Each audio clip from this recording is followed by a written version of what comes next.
നമസ്തേ. നമ്മൾ കഴിഞ്ഞ ദിവസം ഭാരത പര്യടനത്തിലെ യുദ്ധത്തിൻ്റെ പരിണാമം പകുതിയായില്ല കേട്ടോ, കാൽഭാഗം പറഞ്ഞ് നിർത്തിയിരിക്കുകയാണല്ലോ. അതിൻ്റെ ബാക്കിയാണ് പറയാൻ പോകുന്നത് കേട്ടോ. അപ്പോൾ എന്താണെന്ന് വെച്ചാൽ നമ്മൾ പറഞ്ഞു നിർത്തിയ ഭാഗം എന്താണെന്ന് വെച്ചാൽ ഇദ്ദേഹം അശ്വത്ഥാമാവ് ഒരു കൂമനെ കണ്ടിട്ട്, അതായത് രാത്രി കാക്കകളെ ഏകാന്തതയിൽ പോയി അവരുടെ ഒരു നിസ്സഹായമായ അവസ്ഥയിൽ അവർ ഉറങ്ങിക്കിടക്കുന്ന സമയത്ത് അവരെ പോയി ആക്രമിച്ച് അവരെ കീഴ്പ്പെടുത്തുന്ന ഒരു കൂമനെ കണ്ടിട്ട് ആ കൂമനെ പോലെ ശത്രുക്കളെ രാത്രി പാളയത്തിൽ പോയി കൊന്നൊടുക്കാമെന്ന് നിശ്ചയിക്കുകയാണ്. അപ്പോൾ കൃപരും കൃതവർമാവും ഇതിനെ പൂർണ്ണമായും അംഗീകരിക്കുന്നില്ലെങ്കിൽ പോലും അവർക്ക് ഇദ്ദേഹത്തിനെ എതിർക്കാനുള്ള ഒരു കഴിവുണ്ടായില്ല. പിന്നെ സുഹൃത്തുമാണല്ലോ, അങ്ങനെ പോകാൻ അവർ തീരുമാനിച്ചു. അതാണ് നമ്മൾ പറഞ്ഞു നിർത്തിയ ഭാഗം. കാര്യം തീർച്ചപ്പെട്ടപ്പോൾ കൃതവർമാക്കളും ഒരുമിച്ച് പോന്ന ഞങ്ങളെ സംശയിക്കേണ്ട, നമുക്ക് സുഖമായാലും ദുഃഖമായാലും ഒപ്പമാണ് എന്ന് പറഞ്ഞു തേരിലേറി ആയുധമേന്തി അയാളുടെ പിന്നാലെ ചെന്നു. പാവം കൃപാചാര്യർ, അദ്ദേഹം ഒരിക്കലും ഒരു ചീത്ത ആളല്ല. ഭീഷ്മദ്രോണാദികളോടൊപ്പം ധർമ്മജ്ഞനായും മഹാരഥനായും പരിഗണിക്കപ്പെട്ടിട്ടുള്ള ഒരാളാണ്. ദൗർഭാഗ്യവശാൽ അദ്ദേഹം മരുമകൻ്റെ തീവ്രമായ അഭിനിവേശത്തിന് വഴങ്ങുവാനായി യുദ്ധത്തിൽ അവശേഷിച്ചു. ബാക്കി എല്ലാവരും മരിച്ചപ്പോഴും ഈ മരുമകൻ്റെ കൊള്ളരുതായ്മയ്ക്ക് വഴങ്ങിക്കൊടുക്കാനായിരിക്കും അദ്ദേഹം അവശേഷിച്ചു എന്നാണ്. അസാമാന്യമായ കരുത്ത് തന്നെ വേണം അശ്വത്ഥാമാവിൻ്റെ ആ തീവ്ര അഭിനിവേശത്തിന് മുന്നിൽ എതിർത്ത് നിൽക്കാൻ. നീ ഇങ്ങനെ നിശ്ചയിച്ചുവെങ്കിൽ ആദ്യം എന്നോട് എതിർത്ത് ജയിച്ചിട്ട് അങ്ങോട്ട് പുറപ്പെടാം എന്ന് പറയുന്നതിനുള്ള തൻ്റെ ഇടം അദ്ദേഹത്തിന് ഉണ്ടായിരുന്നില്ല. ആർക്ക്? കൃപാചാര്യർക്ക്. ഉൾക്കരുത്ത് അദ്ദേഹത്തിനില്ലാതെ പോയി. അതിൽ നമുക്ക് അനുശോചിക്കുക എന്നാണ് കുട്ടികൃഷ്ണന്മാരെ പറയുന്നത്. ഇത്തരം ഘട്ടങ്ങളിൽ ഇങ്ങനെ പറവാൻ കരുത്തില്ലാത്ത എല്ലാവരെക്കുറിച്ച് ഓർത്തും നമ്മൾ അനുശോചിക്കുക. അതുകൊണ്ടായിരിക്കണം കൃപാചാര്യർ 7 ചിരഞ്ജീവികളിൽ ഒരാളായി പോയത്. അതായത് ഏതെങ്കിലും ഒരു പ്രത്യേക സന്ദർഭത്തിൽ എതിർക്കണമെന്ന് നമുക്ക് പൂർണ്ണമായി തോന്നുന്ന സന്ദർഭത്തിൽ പോലും എതിർക്കാൻ കഴിവില്ലാതെ നിസ്സഹായരായി പോകുന്ന എല്ലാവരെക്കുറിച്ചും ഓർത്ത് നമ്മൾ അനുശോചിക്കണം എന്ന് ഓർമ്മിപ്പിക്കാൻ വേണ്ടിയിട്ടായിരിക്കണം കൃപാചാര്യരെ വ്യാസൻ ഇവിടെ പ്രതിഷ്ഠിച്ചിരിക്കുന്നത്. കൃപാചാര്യരെ നമ്മൾ ചിരഞ്ജീവിയായി നമ്മുടെ ചിന്തകളിൽ ഭാരതീയ ചിന്തകളിൽ നമ്മൾ ചിരഞ്ജീവിയായി കരുതിയിരിക്കുന്നത് ഒരു പക്ഷേ അതുകൊണ്ടായിരിക്കാം എന്നാണ്. കൃപരുടെ ഈ ദൗർബല്യത്തെക്കാൾ ഭേദമാണ് എന്തായാലും അശ്വത്ഥാമാവിൻ്റെ അഭിനിവേശം. പക്ഷെ എന്തൊരു പൈശാചികമായ അഭിനിവേശം! മനുഷ്യൻ കീഴ്പോട്ട് വീഴാൻ തുടങ്ങിയാൽ അങ്ങേ അറ്റത്തെത്തിയേ നിൽക്കുകയുള്ളൂ എന്നാണോ വ്യാസൻ ഇതുകൊണ്ട് ഉദ്ദേശിച്ചത്? അയാൾ മനുഷ്യവർഗത്തിൽ ശ്രേഷ്ഠമെന്ന് കരുതുന്ന ബ്രാഹ്മണ കുലത്തിൽ ജനിച്ചു. അതിന് താഴെയുള്ള ക്ഷത്രിയ ധർമ്മമാണ് ശീലിച്ചത്. എന്നിട്ടിപ്പോൾ അയാൾക്ക് ആ ധർമ്മം അനുഷ്ഠിക്കാൻ പ്രചോദനമായത് തിര്യജാതിയാണ്. അതായത് മനുഷ്യനല്ലാത്ത ഒരു മൃഗമാണ്, ഒരു ജന്തുവാണ് അയാൾക്ക് അതിന് പ്രചോദനമായത്. ഒരു കൂമനാണല്ലോ, ഒരു കൂമനാണ് പ്രചോദനം നൽകിയത്. അയാൾ നിശ്ചയിച്ചതോ താനീ ധർമ്മം അനുഷ്ഠിച്ചിട്ട് പാറ്റയോ പുഴുവോ ആയാലും പ്രശ്നമില്ലെന്നുമാണ്. എന്നിരിക്കലും ഈ ഇഴുകിയ അന്ധകാരത്തിനുള്ളിലും ഒരു സുവർണരേഖയുള്ളത് നാം കാണാതെ പോയിക്കൂടാ. എന്ന് പറഞ്ഞാൽ അയാളുടെ ഒരു നന്മയുണ്ട്. ഈ വലിയ കടുപ്പമുള്ള അല്ലെങ്കിൽ ഒരു വൃത്തികെട്ട അന്ധകാരമാണ് നമ്മൾ പുറമേ കാണുന്നത്, പക്ഷെ അതിനുള്ളിൽ അയാളുടെ ഒരു നന്മയുണ്ട്. അയാളിത് ചെയ്യാൻ നിശ്ചയിച്ചത് മുഖ്യമായും തൻ്റെ രക്ഷിതാവായ ദുര്യോധനോടുള്ള കൂറുകൊണ്ടാണല്ലോ. മഹാരഥനായ കർണൻ്റെ വീരോചിതമായ രൂപം കണ്ട് ബഹുമാനിക്കുന്നവർക്ക് അതിൻ്റെ ഈ ഭീഭത്സ രൂപത്തെ പോലും അവഗണിച്ച് തള്ളുക സാധ്യമല്ല. അതായത് സൗഹൃദത്തിന് വേണ്ടിയിട്ട് അല്ലെങ്കിൽ താൻ യജമാനായി കരുതുന്ന ദുര്യോധനന് വേണ്ടിയിട്ടാണല്ലോ അദ്ദേഹം ഇത് ചെയ്യാൻ തീരുമാനിച്ചത്. അതാണ്. അതെ, ഏത് നികൃഷ്ട മനുഷ്യരിലുമുണ്ട് സ്നേഹത്തിൻ്റെ ഒരംശം. ജന്മാന്തരങ്ങളിലെങ്കിലും അവൻ്റെ അഭ്യുന്നതിക്കുള്ള ഒറ്റയടിപ്പാത അതുമാത്രമാണ്. ഇതിവിടെ വീണ്ടും ഊന്നിപ്പറയട്ടെ, അത്ര കടുത്ത കാളരാത്രിയാണ് ഇനി അങ്ങോട്ട് വരാനിരിക്കുന്നത്. ഒരു ഭയാനകമായ രാത്രിയുടെ മുന്നോടിയാണത്. അവർ 3 പേരും പാണ്ഡവരുടെ പാളയത്തിനടുത്തെത്തി. കൂട്ടത്തിൽ പറയട്ടെ, പാണ്ഡവർ അവിടെ ഉണ്ടായിരുന്നില്ല.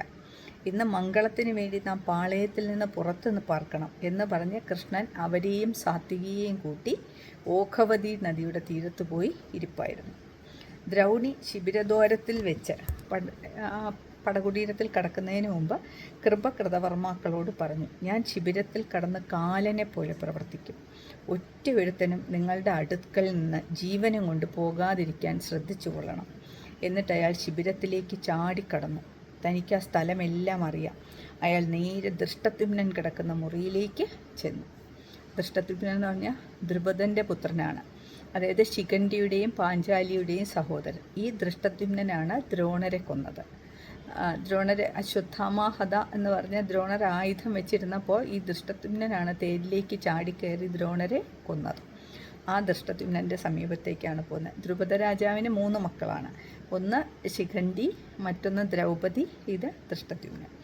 യുദ്ധശ്രാന്തനായ ദൃഷ്ടദ്യുമ്നൻ, ക്ഷീണിതനായ ദൃഷ്ടദ്യുമ്നൻ മാലകൾ വിതാണിച്ച് നറുമണം പുകച്ച അറയ്ക്കുള്ളിൽ വെള്ള വിരിപ്പ് വിരിച്ച വലിയൊരു മെത്തയിൽ ഒരു ഭയവുമില്ലാതെ സ്വൈരമായി കിടന്നുറങ്ങുകയാണ്. ദ്രൗണി അയാളെ ചവിട്ടി ഉണർത്തി. ദൃഷ്ടദ്യുമ്നൻ ഉണർന്നു നോക്കി. ദ്രൗണിയെ കണ്ടറിഞ്ഞ് ചാടി എഴുന്നേൽക്കാൻ ഭാവിക്കുമ്പോഴേക്ക് ദ്രൗണി അയാളുടെ തലമുടിക്ക് പിടിച്ച് വലിച്ച് താഴെയിട്ട് ചവിട്ടി. മയക്കം പോകാതെ പരിഭ്രമിച്ച് നിന്ന ദൃഷ്ടദ്യുമ്നന് അനങ്ങാൻ കഴിഞ്ഞില്ല. ദ്രൗണി അയാളുടെ കഴുത്തിലും നെഞ്ചിലും ചവിട്ടി നിന്ന് ഞെക്കിക്കൊല്ലാൻ തുടങ്ങവേ ദൃഷ്ടദ്യുമ്നൻ മാന്തി ഒഴിയാൻ ശ്രമിച്ചുകൊണ്ട് ഞെരങ്ങി. ആചാര്യപുത്ര, ദ്രോണാചാര്യൻ്റെ പുത്രനാണല്ലോ അശ്വത്ഥാമാവ്, എന്നെ ശസ്ത്രം കൊണ്ട് കൊന്നേക്കൂ, എന്നെ ഒരു ആയുധം കൊണ്ട് നീ കൊല്ലൂ എന്നാണ്. താമസിക്കേണ്ട മനുഷ്യശ്രേഷ്ഠ, അങ്ങയുടെ കൈകൊണ്ട് ഞാൻ സുഹൃതലോകങ്ങൾ പോകട്ടെ. അശ്വത്ഥാമാവ് മറുപടി പറഞ്ഞ എന്താണെന്നറിയാം? ഗുരുഘാതകികൾക്ക് കുലപാംസന ലോകങ്ങളില്ല. ഗുരുവിനെ കൊന്നവന് ഒരു ലോകവും ഇല്ല, നരകവും ഇല്ല, സ്വർഗവും ഇല്ല, ഒരു ലോകവും ഇല്ല. ദ്രൗണി പറഞ്ഞു, അതുകൊണ്ട് നിന്നെ ശസ്ത്രം കൊണ്ട് കൊന്നുകൂടാ. ഇത് പറഞ്ഞ് അയാളുടെ മർമ്മത്തിൽ പെരുവിരലൂന്നി അമർത്തി കഥ കഴിച്ചു. ദൃഷ്ടദ്യുമ്നൻ്റെ മരണഞരക്കം കൊണ്ട് അവിടെയുള്ള സ്ത്രീകളും കാവൽക്കാരും ഉണർന്നു. അവർ ആ ഞെക്കിക്കൊല കണ്ട് ചെകുത്താനാണ് എന്നുറപ്പിച്ച് നടുങ്ങി മിണ്ടാതെ കിടന്നതേ ഉള്ളൂ.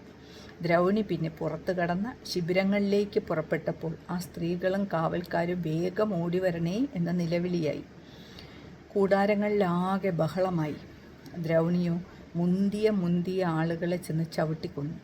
തുടർന്ന് വാൾ ഊരിപ്പിടിച്ച് കൈക്കൽപ്പെട്ടവരെ എല്ലാം വെട്ടിവീഴ്ത്തി. അവരുടെ ചോര തെറിച്ച് അയാൾ കൂടുതൽ ഭയങ്കരനായി.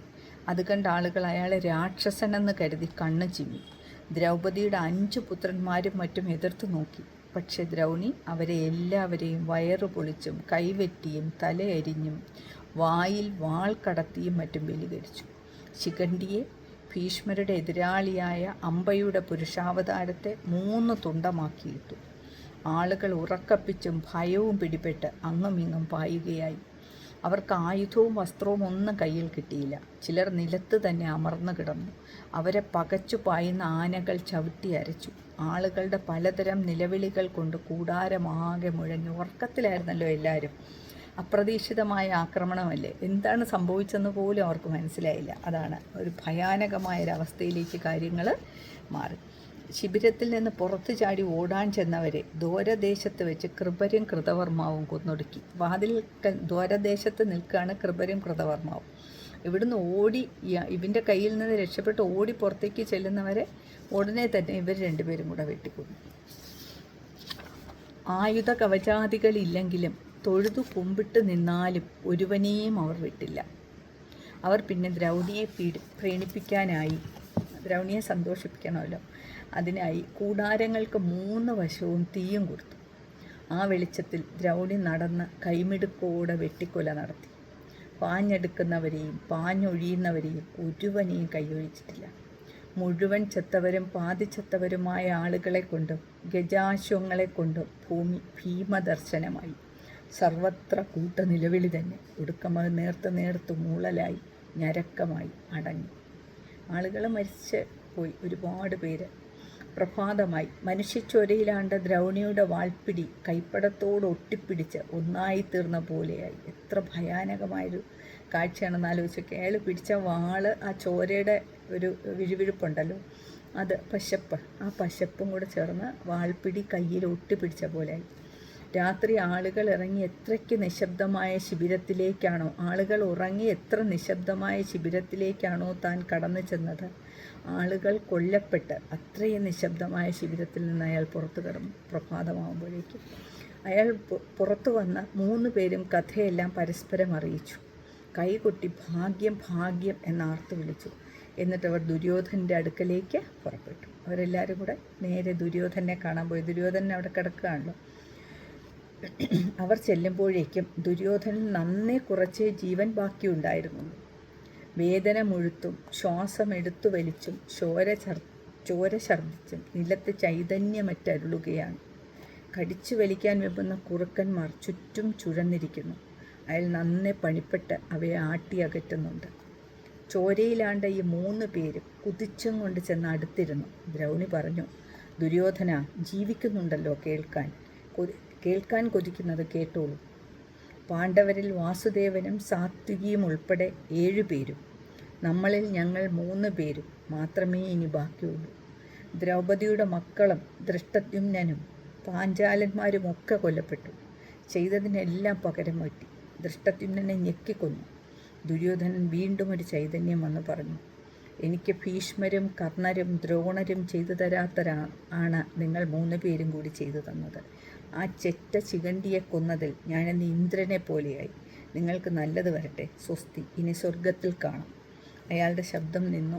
പ്രാണൻ വെടിഞ്ഞു. അയാളുടെ ശരീരം ഭൂമിയിലമർന്നു. പ്രാണൻ ഭിന്നേറി. കണ്ടോ, ഇത് കേൾക്കാൻ വേണ്ടി മാത്രം ആ പ്രാണൻ കുറച്ച് നേരം കൂടി അവശേഷിച്ചതാണ്. അതോടുകൂടി എന്ത് ചെയ്തു? ആ പ്രാണൻ പോയി. ഇങ്ങനെയാണ് മഹാഭാരത യുദ്ധത്തിൻ്റെ പരിസമാപ്തി. മഹാത്മാവായ ഭീഷ്മരുടെ സൈന്യാധിപത്യത്തിൽ ആദ്യം വിവരിച്ച വ്യവസ്ഥകളോടെ തുടങ്ങിയ ധർമ്മയുദ്ധം 18-ാം ദിവസം രാത്രി ഒടുക്കത്തെ സേനാപതിയായ അശ്വത്ഥാമാവിനെ സേനാപതിയായി അവരോധിച്ചല്ലോ ദുര്യോധനൻ. അവസാനം അശ്വത്ഥാമാവ് നടത്തിയ പൈശാചികമായ അറുകൊലയിലാണ് അവസാനിച്ചത്. ഇതിനർത്ഥം ഏത് യുദ്ധവും, വളരെ ശ്രദ്ധിക്കേണ്ടുന്നൊരു ഭാഗമാണ് കേട്ടോ. ഇതിനർത്ഥം ഏത് യുദ്ധവും മാർക്ക് ചെയ്ത് വെച്ച് ശ്രദ്ധിക്കേണ്ടുന്ന ഭാഗമാണ്. ഏത് പേരിലും വ്യവസ്ഥയിലും എല്ലാം തുടങ്ങിയാലും ഇങ്ങനെയൊക്കെ തന്നെ ആയിരിക്കും കലാശമെന്നല്ലാതെ മറ്റെന്താവാം? ഏത് യുദ്ധമായാലും അവസാനം ഇത് തന്നെയാണ്.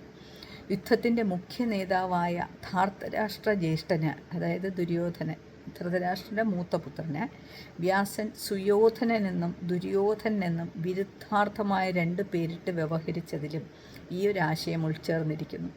യുദ്ധം എങ്ങനെയൊക്കെ തുടങ്ങിയാലും എന്തൊക്കെ ധർമ്മം പറഞ്ഞാലും അവസാനം അത് യുദ്ധം മാത്രമാണ്. അതിന് ദുഷിച്ച യുദ്ധം, നല്ല യുദ്ധം എന്ന് 2 യുദ്ധമില്ല.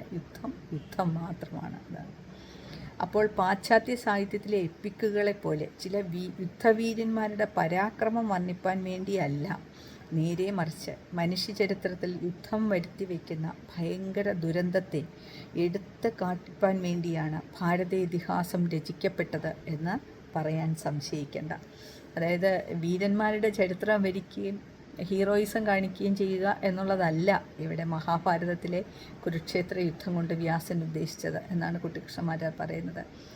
അത് എന്തിനു വേണ്ടിയിട്ടാണ്? യുദ്ധം വരുത്തുന്ന സർവനാശത്തെക്കുറിച്ച് ബോധ്യപ്പെടുത്തുന്നതിന് വേണ്ടിയിട്ടാണ് ഈ യുദ്ധത്തെക്കുറിച്ച് വിവരിക്കുന്നത്. ഇതിഹാസമെന്ന് പറഞ്ഞാൽ തന്നെ ചരിത്രം, നടന്ന കഥ എന്നാണ് അർത്ഥം. ഭാരതമാകട്ടെ നടന്ന കഥ മാത്രമല്ല, നടക്കാനിരിക്കുന്ന കഥ കൂടിയാണെന്ന് എവിടെ നോക്കിയാലും കാണുന്നു. ആലോചിച്ച് നോക്കൂ. കൗരവ സഹോദരന്മാർ ചെറിയ കുട്ടികളായി കളിച്ചു തിമർത്തിരുന്ന കാലത്ത് ഭീമൻകുട്ടി നോറ്റുവക്കിടാങ്ങളെ വെറും ബാല്യ കൗതുകം മൂലം ഉപദ്രവിച്ചു പോന്നത് ആഘാത പ്രത്യാഘാത രൂപേണ വളർന്ന് അധികാരത്തിന് വേണ്ടിയുള്ള വടംവലിയായി പടർന്നു പന്തലിച്ചതിൻ്റെ ഫലമാണല്ലോ ഈ കണ്ടതെല്ലാം. അതുപോലെ തന്നെ കനപ്പെട്ടു വന്ന മറ്റൊരു വിദ്വേഷ കഥ കൂടി ഇതിനോട് ചേർത്ത് കിടപ്പുള്ളതും ശ്രദ്ധേയമാണ്. 2 കാര്യങ്ങൾ, 2 വിദ്വേഷം ആണ് ഈ മഹായുദ്ധത്തിന് കാരണമായി ഭവിച്ചത്. ഒന്ന്, കുട്ടിക്കാലത്ത് തന്നെ പാണ്ഡവരും കൗരവരും തമ്മിലുള്ള ഒരു കിറുകിറുപ്പ്. അവർ, പ്രത്യേകിച്ചും ഭീമൻ, കൗരവരോട് കാട്ടിയിട്ടുള്ള അന്യായങ്ങളും അവരെ വെറുതെ അവരെ കോപിഷ്ടനാക്കുന്നതിന് വേണ്ടി ചെയ്തിട്ടുള്ള ചില പ്രവൃത്തികളും അവിടെ നിന്ന് തുടങ്ങി പതുക്കെ അധികാരമോഹത്തിലേക്കെത്തി അതിനുള്ള വടംവലികളായി അവസാന യുദ്ധത്തിലെത്തി. അതൊരു വിദ്വേഷത്തിൻ്റെ കഥ. മറ്റൊരു വിദ്വേഷത്തിൻ്റെ കഥ കൂടി ഇതിൻ്റെ പിന്നിലുണ്ട്. ഭരദ്വാജപുത്രനായ ദ്രോണരും ബൃഷദപുത്രനായ ദ്രുപദനും കുട്ടിക്കാലത്ത് അഗ്നിവേശൻ്റെ അടുക്കൽ ഒരുമിച്ചാണ് ആയുധാഭ്യാസം ചെയ്തത്. നിങ്ങൾ ആ കഥ കേട്ടിട്ടുണ്ടായിരിക്കും. ദ്രോണരും ദ്രുപദരും ഒരുമിച്ചാണ് അഗ്നിവേശൻ്റെ അടുത്ത് ആയുധാഭ്യാസം ചെയ്തിരുന്നത്. സതീർത്ഥ്യരായ കുട്ടികൾ തമ്മിൽ വലിയ പ്രീതിയുമായിരുന്നു.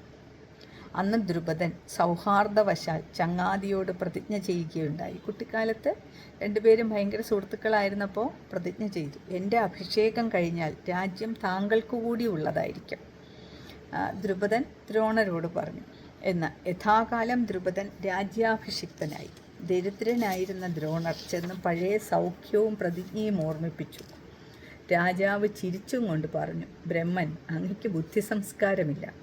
എന്നോട് വന്ന് ചങ്ങാതി എന്ന് കയറി പറഞ്ഞുവല്ലോ. അശ്രോത്രിയൻ ശ്രോത്രിയൻ്റെയോ അരഥി രഥിയുടെയോ അരാജാവ് രാജാവിൻ്റെയോ സഖാവല്ല. പഴയ ചങ്ങാത്തം കൊണ്ടെന്ത് എന്ന് ചോദിച്ചു. അതായത് പറഞ്ഞതെല്ലാം വെറുതെ ഞാൻ കുട്ടിക്കാലത്ത് പറഞ്ഞതല്ലേ. ഇപ്പോൾ കേൾക്കാൻ വയ്യാത്തവൻ കേൾക്കാൻ പറ്റുന്നവൻ്റെയോ, പിന്നെ രഥിയല്ലാത്തവൻ അരഥിയുടെയോ, രഥിയായിട്ടുള്ളവൻ അരഥിയുടെയോ, അരാജാവ് രാജാവിൻ്റെയോ സുഹൃത്താകുന്നത് എങ്ങനെയാണ് എന്ന് ചോദിച്ചു. ദ്രോണർ മടങ്ങി ഹസ്തിനപുരത്തിൽ വന്നു.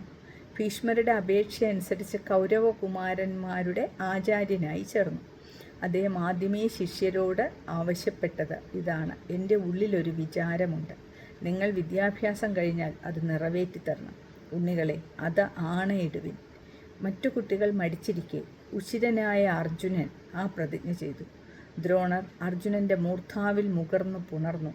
സന്തോഷം കൊണ്ട് കരഞ്ഞുപോയി. അന്നു മുതൽ അർജുനൻ ദ്രോണർക്ക് ഏറ്റവും പ്രിയപ്പെട്ട ശിഷ്യനായി. അത് ബ്രാക്കറ്റിൽ പറയുന്നു, ഇത് കൗരവരും പാണ്ഡവരും തമ്മിലുള്ള മത്സരം മുറുകാൻ ഒരു കാരണം തന്നെ അതാണ്. അർജുനൻ്റെ പ്രീതിക്ക് വേണ്ടി അദ്ദേഹം മറ്റു ചില ശിഷ്യരോട് അനീതി പ്രവർത്തിക്കുക പോലും ഉണ്ടായി. നമുക്കറിയാലോ ഏകലവ്യൻ്റെയൊക്കെ കഥ. അദ്ദേഹം ഏകലവ്യൻ, അതിലൊരു ജാതീയമായ അസമത്വത്തിൻ്റെ ഒരു കഥ കൂടിയുണ്ട്. ഏകലവ്യൻ അർജുനനേക്കാൾ കേമനാകും എന്ന് വിചാരിച്ചിട്ട് അവൻ്റെ പെരുവിരൽ മുറിച്ച് വാങ്ങിച്ച ആളാണ് ദ്രോണർ.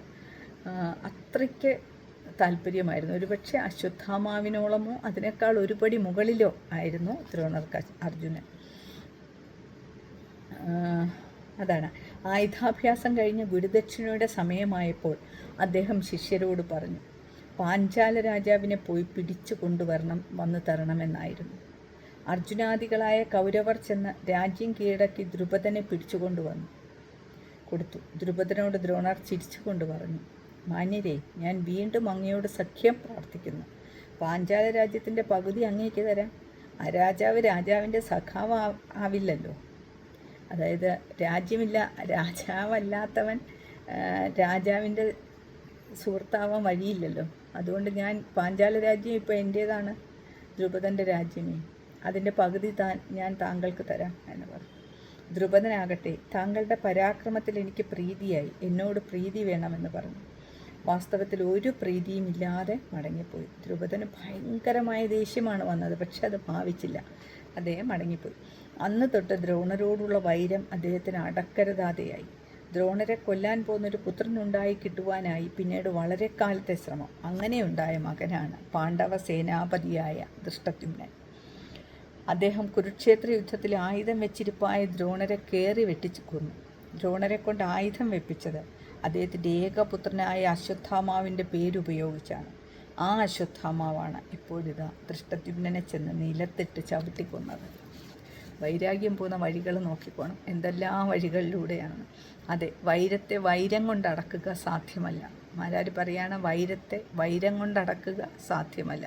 അത് മേൽക്കുമേലേറി ലോകത്തെ പാപപങ്കിലമാക്കുകയേ ചെയ്യും എന്ന് വ്യാസൻ ഈ രണ്ട് വിദ്വേഷ കഥ കൊണ്ടും സ്പഷ്ടമായി ഉദാഹരിക്കുന്നു. ഇത് തന്നെയല്ലേ നമ്മുടെ മനുഷ്യലോകത്തിൻ്റെ നടന്നതും നടക്കാനിരിക്കുന്നതുമായ ഇതിഹാസം? കഷ്ടം. അഗ്നിവേശൻ്റെ ഗുരുകുലത്തിൽ വെച്ചുണ്ടായ ആ സൗഹാർദ്ദം ഒരു തിരിവ് തിരിഞ്ഞ് അടുത്ത തലമുറയിൽ എന്തായി? ഇതെവിടെ അവസാനിച്ചുവോ? ഇല്ല, അതിനിയും തുടരുകയാണ്. ഈ അറുങ്കുലയുടെ കഥ പിറ്റേന്ന് രാവിലെ പാണ്ഡവരുടെ അടുക്കലെത്തി. യുധിഷ്ഠിരൻ പെട്ടെന്ന് മോഹാലസ്യപ്പെട്ടു വീണു. അത് തീർന്നുണർന്നപ്പോൾ അദ്ദേഹത്തിന് നിർവേദമായി. ഒന്നിനോടും ഒരു താല്പര്യമില്ലാത്ത അവസ്ഥ വന്നു അദ്ദേഹത്തിന്. അതായത് യുദ്ധത്തിൻ്റെ പരിണാമം എന്ന് പറയുന്നത് ഇത്ര ഭീകരമാണ് എന്നുള്ള ചിന്ത അദ്ദേഹത്തെ നിർവേദിയാക്കി. പല കാലമായി പല കഷ്ടപ്പാടും സഹിച്ച് വല്ലപാടും ഇന്നലെ കൈനേടിയ മഹാവിജയം പകൽ വെളിച്ചത്തിലൊന്ന് നോക്കിക്കാണുവാൻ ഇടകിട്ടും മുമ്പേ ഇതാ ഒരു പരാജയമായിരിക്കുന്നു.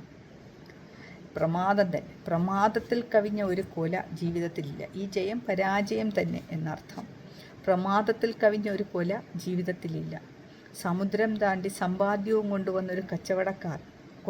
വരുന്ന കച്ചവടക്കാർ ഒരു കൈത്തോട്ടിൽ വെച്ച് മുങ്ങിപ്പോയി.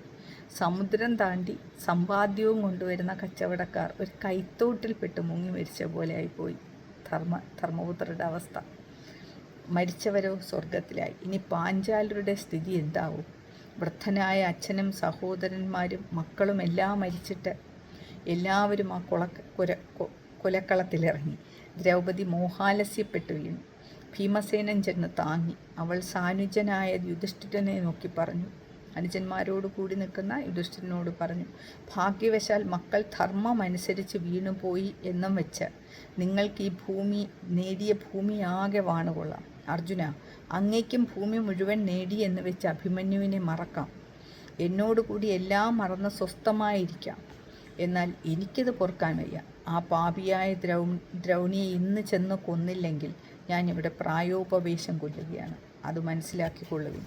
കാട് കയറി ദൂരെ എങ്ങോ പോയ ദ്രൗണിയെ കണ്ടെത്തുക എളുപ്പമല്ലെന്നും മറ്റും പറഞ്ഞ് യുധിഷ്ഠിരൻ അവളെ ആശ്വസിപ്പിക്കാൻ നോക്കി. പക്ഷെ ദ്രൗപദി പ്രതിജ്ഞ ചെയ്തു. ദ്രൗണിയുടെ ശിരസിലുള്ളതായി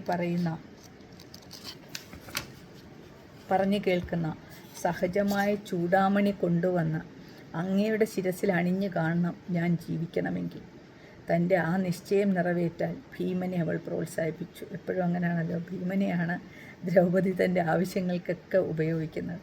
ഭീമൻ വില്ലും അമ്പുമെടുത്ത് തേരിലേറി നകുലനെ സാരഥിയാക്കി പുറപ്പെടുകയും ചെയ്തു. കേട്ട വാതി കേൾക്കാത്ത വാതി ഭീമൻ ദ്രൗപദിയുടെ ആഗ്രഹം സാധിക്കാൻ ഇറങ്ങി പുറപ്പെട്ടു. കഥയെല്ലാം അറിഞ്ഞ് കൃഷ്ണൻ യുധിഷ്ഠിരനോട് പറഞ്ഞു, യുധിഷ്ഠിര, താങ്കളുടെ പ്രിയ സഹോദരൻ വല്ലാത്തൊരു അപകടത്തിലേക്കാണ് പോയിരിക്കുന്നത്. ദ്രൗണിയുടെ അടുത്തേക്കാണ് പോയിരിക്കുന്നത് ഭീമൻ. ദ്രോണർ പുത്രന് ബ്രഹ്മശിരസെന്ന അസ്ത്രം നൽകിയിട്ടുണ്ട്. അത് ഭൂമി മുഴുവൻ ചുടും. ദ്രൗണി കോപിഷ്ഠനും ദുരാത്മാവും ചപലനും ക്രൂരനുമാണ്. ബ്രഹ്മശിരസ് അറിയുകയും ചെയ്യാം. അതുകൊണ്ട് ഭീമനെ രക്ഷിക്കണം. ഉടനെ കൃഷ്ണ, യുധിഷ്ഠിര, അർജുനാദികളെ പേരും കൂടി കൃഷ്ണൻ്റെ തേരിൽ പിന്തുടർന്ന് ചെന്നു. അവർ ക്ഷണത്തിൽ വഴിക്ക് വെച്ച് ഭീമനെ കണ്ടെത്തിയെങ്കിലും ക്രോധദീപ്തനായ അദ്ദേഹത്തെ തടഞ്ഞു നിർത്താൻ കഴിഞ്ഞില്ല. ഭീമനെ തടയാൻ അവർക്ക് പറ്റിയില്ല. കാരണം ഭീമനെ എങ്ങനെയെങ്കിലും ദ്രൗണിയെ കൊന്നേ പറ്റൂ എന്ന് പറഞ്ഞിട്ടാണ് ഇവിടുന്ന് ചാടിപ്പോയേക്കുന്നത്. അശ്വത്ഥാമാവപ്പോൾ ഭാഗീരഥി കച്ഛത്തിൽ ഋഷികളോട് കൂടി ഇരുന്നരുളുന്ന കൃഷ്ണദ്വൈപായനൻ്റെ അടുത്ത് ചെന്ന് കൂടിയിരിക്കുകയായിരുന്നു. മേലാകെ നെയ്യു പുരട്ടി കുശചീരങ്ങൾ ധരിച്ചിരിക്കുകയാണ് അയാൾ. വില്ലേന്തി കയർത്തു വരുന്ന ഭീമനെയും പിന്നാലെ കൃഷ്ണ യുധിഷ്ഠിരാദികളെയും കണ്ട് വ്യഥിതനായി ബ്രഹ്മശിരസ് തന്നെ പ്രയോഗിക്കാൻ ഉറച്ചു. അതായത് ബ്രഹ്മാസ്ത്രം ദ്രോണൻ 2 പേർക്കേ ഉപദേശിച്ചു കൊടുത്തിട്ടുള്ളൂ. ഒന്ന് അർജുനനും ഒന്ന് സ്വന്തം പുത്രനായ ദ്രൗണിക്കും അശ്വത്ഥാമാവിനും. ഇടംകൈ കൊണ്ടൊരു പുൽക്കൊടിയെടുത്ത് ആ ദിവ്യാസ്ത്രത്തെ ആപാദിപ്പിച്ച് അപാണ്ഡവായ പാണ്ഡവരെ നശിപ്പിക്കണം എന്ന് പറഞ്ഞ് വിട്ടു. ആ പുൽക്കൊടിയിന്മേൽ 3 ലോകവും എരിക്കാൻ പോകുന്ന തീ ഉളവായി. ദ്രൗണിയുടെ ഭാവം ആദ്യമേ കണ്ടറിഞ്ഞ കൃഷ്ണൻ അർജുനനോട് ദ്രോണർ ഉപദേശിച്ച അതേ അസ്ത്രം പ്രയോഗിക്കാൻ സമയമായെന്ന് പറഞ്ഞു. അർജുനൻ തേരിൽ നിന്നിറങ്ങി ആദ്യം ആചാര്യപുത്രനും പിന്നെ തനിക്കും സഹോദരന്മാർക്കുമെല്ലാം സ്വസ്തി ഭവിക്കട്ടെ എന്ന് പറഞ്ഞ് ഗുരുദേവതമാരെ വന്ദിച്ച് അസ്ത്രം കൊണ്ടടങ്ങട്ടെ എന്ന് മംഗളം സങ്കല്പിച്ച് അത് പ്രയോഗിച്ചു. അത് മറ്റേതുപോലെ കത്തിജ്വലിക്കുകയായി. ബ്രഹ്മാസ്ത്രങ്ങളാണ്. 2 ബ്രഹ്മാസ്ത്രങ്ങൾ അഭിമുഖമായി വന്ന് നിൽക്കുകയാണ്. ഇടിമുഴക്കവും മിന്നൽപ്പാളിച്ചയും ഭൂകമ്പവും സർവ്വഭൂതങ്ങളും പേടിച്ചരണ്ടു. ലോകം മുഴുവൻ നശിച്ചു പോകും ഈ ബ്രഹ്മാസ്ത്ര പ്രയോഗത്തിൽ. അപ്പോൾ സർവഭൂതാത്മാവായ നാരദനും ഭാരതപിതാമഹനായ കൃഷ്ണദ്വൈപായനും വ്യാസനും ആ അസ്ത്രങ്ങൾക്ക് നടുക്ക് മറ്റ് 2 അഗ്നികളെ പോലെ വന്നു നിന്നു. അവർ പറഞ്ഞു, പല ശസ്ത്രങ്ങളും അറിഞ്ഞു കഴിഞ്ഞുപോയ മഹാരഥന്മാരും ഈ ഒരു അസ്ത്രം മനുഷ്യരെ പ്രയോഗിച്ചിട്ടില്ല. നിങ്ങളെന്തേ ഈ മഹാനാശകാരിയായ സാഹസം ചെയ്യാൻ? ബ്രഹ്മാസ്ത്രം അറിയാൻ വയ്യാത്തവരായിരുന്നില്ല പൂർവികന്മാരായ ആചാര്യന്മാർ. അവരാരും ഈ അസ്ത്രം പ്രയോഗിച്ചിട്ടില്ല. നിങ്ങൾക്ക് എത്ര ധൈര്യമുണ്ടെങ്കിൽ നിങ്ങൾ ഈ അസ്ത്രം പ്രയോഗിക്കും എന്ന് ചോദിച്ചു. അർജുനൻ അവരെ കണ്ട ഉടനെ തൻ്റെ അസ്ത്രത്തെ സത്വരം തിരിച്ചു പിടിച്ചു. ഭഗവാൻ ഞങ്ങൾക്ക് ലോകത്തിനും ഹിതം വരുത്തുമാറാകണം എന്ന് അപേക്ഷിച്ചു. ഭഗവാന്മാർ ഞങ്ങൾക്കും ലോകത്തിനും ഹിതം വരുത്തുമാറാകണം എന്ന് അപേക്ഷിച്ചു. ബ്രഹ്മതേജോത്ഭവമായ അസ്ത്രത്തെ ബ്രഹ്മചര്യവ്രതം അനുഷ്ഠിച്ചവനല്ലാതെ പ്രതിസംഹരിക്കുക ദുഷ്കരമാണ്. അപ്പോൾ ഇയാളെ കൊണ്ട്, അശ്വത്ഥാമാവിനെ കൊണ്ട് അത് പ്രതിസംഹരിക്കാൻ പറ്റില്ല. അതാണ് അവസ്ഥ. അതിനാൽ ദ്രൗപദി അത് പ്രതിസംഹരിക്കാൻ കഴിവില്ലാതെ വാശി പിടിച്ച് നിൽപ്പായി. വ്യാസൻ പറഞ്ഞു, കുഞ്ഞേ, അർജുനൻ ദേഷ്യം കൊണ്ടോ നിന്നെ കൊല്ലാനോ അല്ല അസ്ത്രമെയ്തത്. അസ്ത്രത്തെ അസ്ത്രം കൊണ്ട് അടക്കാനാണ്. അയാളത് പ്രതിസംഹരിക്കുകയും ചെയ്തു. അങ്ങനെയുള്ള അർജുനനെയും കൂട്ടരെയും നീ എന്തേ കൊല്ലണമെന്ന് വിചാരിച്ചത്? ഈ ബ്രഹ്മശിരോസ്ത്രം വീണ രാഷ്ട്രത്തിൽ 12 കൊല്ലം മഴ പെയ്യുകയില്ല. അർജുനൻ അതറിഞ്ഞ് പ്രതിസംഹരിച്ചു. നീയും ചെയ്യൂ, കോപമടക്കൂ. പാണ്ഡവന്മാർ നിരാമയരാവട്ടെ. നിന്റെ ചൂടാമണിയും അവർക്ക് കൊടുക്കണം. അത് കൊടുത്താലേ അവർ നിന്റെ പ്രാണൻ വിട്ടുതരും. പാണ്ഡവർ ഈ യുദ്ധത്തിൽ നേടിയിട്ടുള്ള രത്നങ്ങളിൽ ഇത്ര വിലപ്പെട്ടതൊന്നുമില്ല, ദ്രൗപദി പറഞ്ഞു. എൻ്റെ ഈ ചൂടാമണി ഉണ്ടെങ്കിൽ ശസ്ത്രവ്യാധി ക്ഷുധകളിൽ നിന്നും ദേവദാനവ നാഗരക്ഷപ്രഭൃതികളിൽ നിന്നും, രാക്ഷസന്മാരിൽ നിന്നും, നാഗന്മാരിൽ നിന്നും, ദാനവന്മാരിൽ നിന്നും, എല്ലാവരിൽ നിന്നും, ദേവന്മാരിൽ നിന്നും ഒക്കെ ഒന്നും ഭയപ്പെടേണ്ടതില്ല. അതെനിക്ക് ഉപേക്ഷിക്കാൻ മനസ്സില്ല. എന്നാലും ഭഗവാൻ പറഞ്ഞതുകൊണ്ട് ഞാനത് കൊടുത്തേക്കാം. ഇതാ മണി. എന്നാൽ എൻ്റെ പുൽക്കൊടി പാണ്ഡവരുടെ സന്തതിയിലേക്ക് ചെന്നേശണം. ഞാൻ അയച്ചിരിക്കുന്ന ബ്രഹ്മാസ്ത്രം പാണ്ഡവരുടെ സന്തതിയിൽ ചെന്നേശണം. അത് പ്രയോഗിച്ചത് വെറുതെ ആയിക്കൂടാ. എനിക്കത് പ്രതിസംഹരിക്കാൻ വയ്യ. ഞാനത് പാണ്ഡവരുടെ സന്തതിയിലേക്ക് തിരിക്കാം. ഭഗവാൻ പറഞ്ഞത് ചെയ്തില്ലെന്ന് വേണ്ട എന്ന് പറഞ്ഞിട്ട് എന്ത് ചെയ്തു? അത് ഉത്തരയുടെ ഗർഭത്തിലുള്ള പരീക്ഷത്തിലേക്ക് തിരിച്ചുവിടാൻ തീരുമാനിച്ചു. അങ്ങനെയാവട്ടെ, നീ അതിനപ്പുറം ഒന്നും വിചാരിക്കരുത് എന്ന് വ്യാസൻ പറഞ്ഞു. ദ്രൗണി അത് പാണ്ഡവ ഗർഭത്തിലേക്ക് വിട്ടപ്പോൾ ഋഷികേശൻ അമർഷം പൂണ്ട പാപിയോട് പറഞ്ഞു, കൃഷ്ണൻ, അർജുനൻ്റെ പുത്രവധുവായ ഉത്തര പെറ്റുണ്ടാകുന്ന പരീക്ഷത്ത് പാണ്ഡവ വംശത്തെ നിലനിർത്തുക തന്നെ ചെയ്യും. ദ്രൗണി ശുണ്ഠിയെടുത്തു. ദ്രൗണിക്ക് ദേഷ്യം വന്നു. അതുണ്ടാവില്ല. നീ പക്ഷപാതം കൊണ്ട് പറയുകയാണ്. എൻ്റെ വാക്ക് മറിച്ചാവില്ല. ഞാൻ പ്രയോഗിച്ച അസ്ത്രം അവളുടെ ഗർഭത്തിൽ ഏശുക തന്നെ ചെയ്യും. അതിനെ രക്ഷിക്കാമെന്ന് നീ കരുതണ്ട. ഭഗവാൻ പറഞ്ഞു, ആ പരമാസ്ത്രം വീണാൽ വെറുതെ ആവില്ല തന്നെ. എന്നാൽ ആ ഗർഭം ചാപിള്ളയാണെങ്കിലും ദീർഘായുസ് നേടും. നീ കാപുരുഷനും കൊള്ളരുതാത്തവൻ, നീചൻ എന്നാണ് ആ വാക്കിൻ്റെ അർത്ഥം കേട്ടോ. കാപുരുഷൻ പലപ്പോഴും പാപം ചെയ്തവനും ബാലജീവിതഘാതകിയുമാണെന്ന് ബുദ്ധിമാന്മാരെല്ലാം അറിഞ്ഞു കഴിഞ്ഞു. നീ അതിൻ്റെ ഫലം നേടുക. നീ 3000 ആണ്ടുകാലം എങ്ങും ഏതും അറിയപ്പെടാതെ ഈ ഭൂമിയിൽ നടക്കും. നിസ്സഹായനായി വിജനപ്രദേശങ്ങളിൽ തെണ്ടി നടക്കും. പാപാത്മൻ സർവ്വവ്യാധികളും പിടിപെട്ട് ചോരയും ചലവും നാറിക്കൊണ്ട് കൊടുങ്കാടുകളിൽ തെണ്ടി അലയും. പരീക്ഷിത്താകട്ടെ ആയുസ് നേടി ബ്രഹ്മചര്യം അനുഷ്ഠിച്ച് കൃപാചാര്യയിൽ നിന്ന് സർവാസ്ത്രങ്ങളും പഠിച്ചറിഞ്ഞ് ക്ഷത്രിയധർമ്മത്തിലിരുന്ന് 60 ആണ്ട് ഭൂമി വാഴും. ഇവർക്ക് ശേഷം മഹാബാഹുവായ പരീക്ഷിത്ത് ദുർബുദ്ധേ, നീ മിഴിച്ചു നിൽക്കെ കുരുരാജാവായി വാഴും. ഞാൻ അവനെ ജീവിപ്പിക്കും. എൻ്റെ തപസ്സിൻ്റെയും സത്യത്തിൻ്റെയും വീര്യം നരാധമാണ് നീ കണ്ടുകൊള്ളുക. വ്യാസനും പറഞ്ഞു, നീ ഞങ്ങളെ അനാദരിച്ച കടുപ്പം ചെയ്തതുകൊണ്ടും ബ്രാഹ്മണനായിട്ടും നിന്റെ നടപടി ഇതായതുകൊണ്ടും ദേവകീപുത്രൻ പറഞ്ഞ ഉത്തമവാക്യം തീർച്ചയായും ഫലിക്കും. ദ്രൗണി പറഞ്ഞു, ബ്രഹ്മൻ, അവിടത്തോടുകൂടി ഞാനും മനുഷ്യരിലിരുന്നു കൊള്ളട്ടെ. ഭഗവാൻ പുരുഷോത്തമൻ സത്യവാനായി കൊള്ളട്ടെ. അയാൾ പാണ്ഡവർക്ക് ചൂടാമണി കൊടുത്തു. മനം കെട്ട് അവരെല്ലാം നോക്കി നിൽക്കെ കാട് കയറി. കണ്ടോ, ദ്രൗണി പറഞ്ഞു ബ്രഹ്മൻ. ആരോടാണ് പറഞ്ഞത്? വ്യാസനോടാണ് പറഞ്ഞത്. വ്യാസനും നമ്മുടെ ചിരഞ്ജീവികളിൽ ഒരാളാണല്ലോ. അപ്പോൾ ചിരഞ്ജീവി എന്ന് പറഞ്ഞാൽ നമ്മൾ മനുഷ്യരിലിരിക്കുന്നവരാണ്, മനുഷ്യരിലുള്ളവരാണ്. അതായത് മനുഷ്യരിൽ അവരുടെ സ്വഭാവ സവിശേഷതകൾ ഇങ്ങനെ കാണും. നമ്മളത് പ്രകടമാക്കുന്നില്ലെന്നേ ഉള്ളൂ. പക്ഷെ അവസരം വരുമ്പോൾ അത് പ്രകടമാകും. അതുകൊണ്ടാണല്ലോ അവരെ ചിരഞ്ജീവി എന്ന് വിളിക്കുന്നത്. അപ്പോൾ പറയുകയാണ്, നീ ഞങ്ങളെ അനാദരിച്ച കടുപ്പം ചെയ്തതുകൊണ്ടും അബ്രാഹ്മണനായിട്ടും നിന്റെ നടപടി ഇതായതുകൊണ്ടും ദേവകീപുത്രൻ പറഞ്ഞ ഉത്തമവാക്യം തീർച്ചയായും ഫലിക്കും. അപ്പോൾ ദ്രൗപദി മറുപടി പറയുകയാണ്, ബ്രഹ്മൻ, അവിടത്തോടുകൂടി ഞാനും മനുഷ്യനിലിരുന്നു കൊള്ളട്ടെ. ഞാനും ചിരഞ്ജീവി ആയിക്കൊള്ളട്ടെ. ഭഗവാൻ പുരുഷോത്തമൻ സത്യവാനായിക്കൊള്ളട്ടെ. കൃഷ്ണൻ സത്യവാനായിക്കൊള്ളട്ടെ.